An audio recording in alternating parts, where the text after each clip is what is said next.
अस्सलामुअलैकुम। Kitchen with Shaheen aunty में मैं आप सबको खुश आमदीद कहती हूँ। अगर आपके भी चिकन आलू के सालन में प्याज टमाटर तैरते हैं और शोरबा जायकेदार नहीं बनता तो आपने इस वीडियो को आखिर तक ज़रूर देखना है। मैं बहुत ही मज़ेदार चिकन आलू का सालन बना रही हूँ। मेरे पास इसकी फरमाइश भी आ रही थी।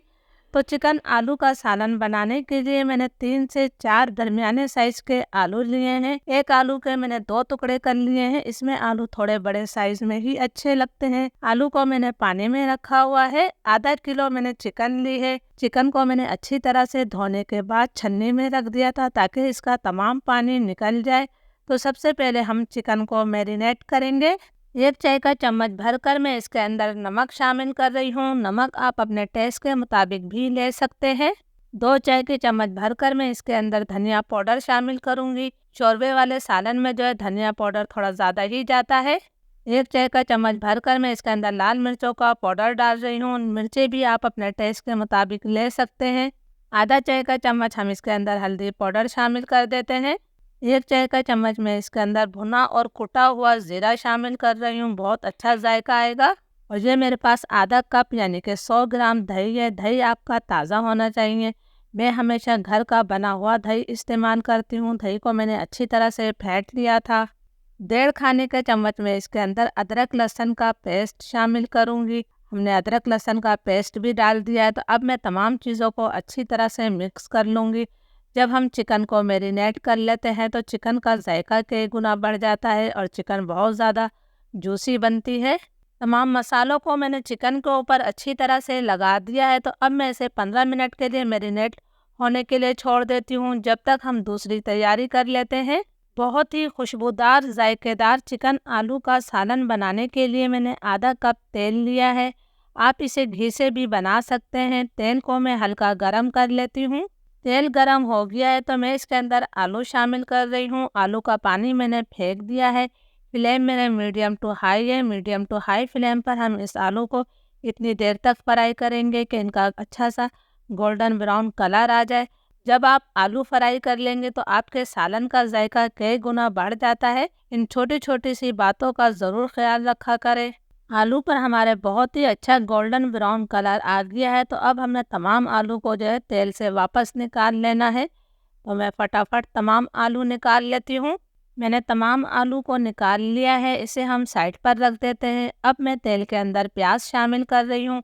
ये 2 दरमियाने साइज़ की प्याज है जिसे मैंने बिल्कुल बारीक स्लाइस कर लिया है और इनके लच्छों को मैंने हाथों से मसल कर अलग अलग कर लिया है। प्याज को मैं मुसलसल चलाते हुए लाइट ब्राउन कर लूँगी। बहुत ज़्यादा डार्क कलर प्याज को मत दीजिएगा, इस तरह सालन का कलर डार्क हो जाता है। प्याज पर हमारे बहुत ही प्यारा लाइट ब्राउन कलर आ गया है। तो अब मैं तमाम प्याज को तेल से बाहर निकाल लूँगी। आपने अच्छी तरह से प्याज को दबाते हुए बाहर निकालना है ताकि तेल वापस हमारी पतीली में जाए। इस प्याज को जो है मैं प्लेट में जो अच्छी तरह से फैला दूँगी ताकि प्याज हमारी ठंडी हो जाए। मैंने तमाम प्याज निकाल कर प्लेट में फैला दी है। इसे मैं पंखे की हवा के नीचे रख दूँगी ताकि ये मुकम्मल तौर पर ठंडी हो जाए। फिर हम इसे हाथों से मसल कर जो है चूरा कर लेंगे।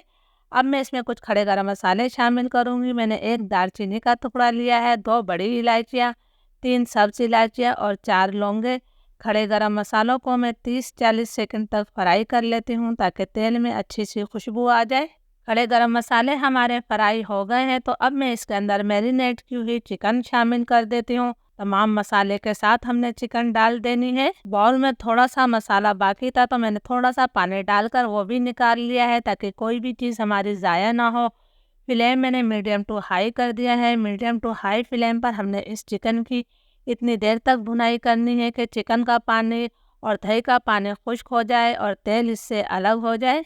4-5 मिनट तक मैंने मीडियम टू हाई फ्लेम पर चिकन की भुनाई कर ली है। तेल इससे अलग हो गया है। तो अब मैं इसके अंदर टमाटर शामिल करूंगी। मैंने 2 दरमियाने साइज़ के टमाटर लिए हैं और इसे कद्दूकस करके शामिल किया है। कद्दूकस करने से छिलका भी अलग हो जाता है। लाल कलर के टमाटर लीजिएगा, इस तरह सालन का कलर बहुत अच्छा आएगा।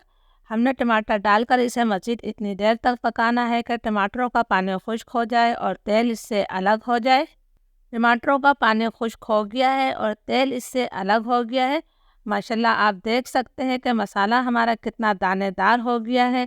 तो अब मैं इसके अंदर प्याज शामिल करूँगी। प्याज को मैंने हाथों की मदद से बिल्कुल चूरा कर लिया है।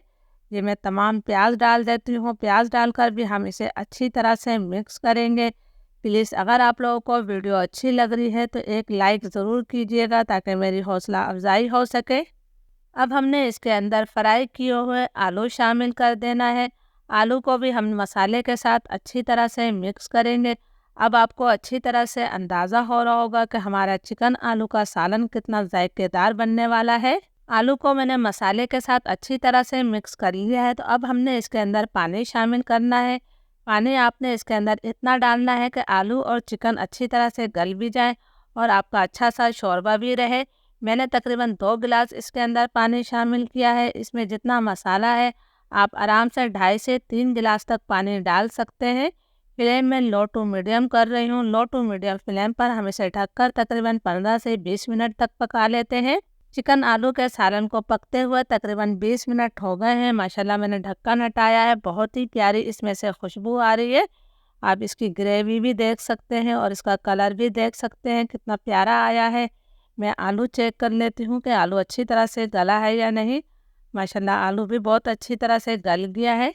अब इस सालन के जायके को कई गुना बढ़ाने के लिए हमने इसके अंदर कुछ और चीज़ें शामिल करनी है।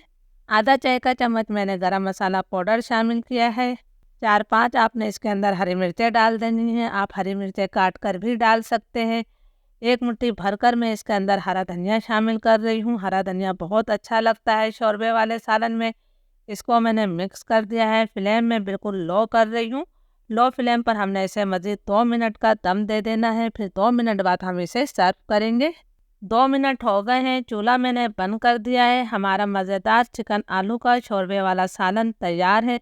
आप इस मज़ेदार सालन को सहरी और अफ्तारी में बना सकते हैं। इसे आप गर्मा गर्म चपाती, पराठे या फिर ज़ीरे वाले चावलों के साथ भी खा सकते हैं।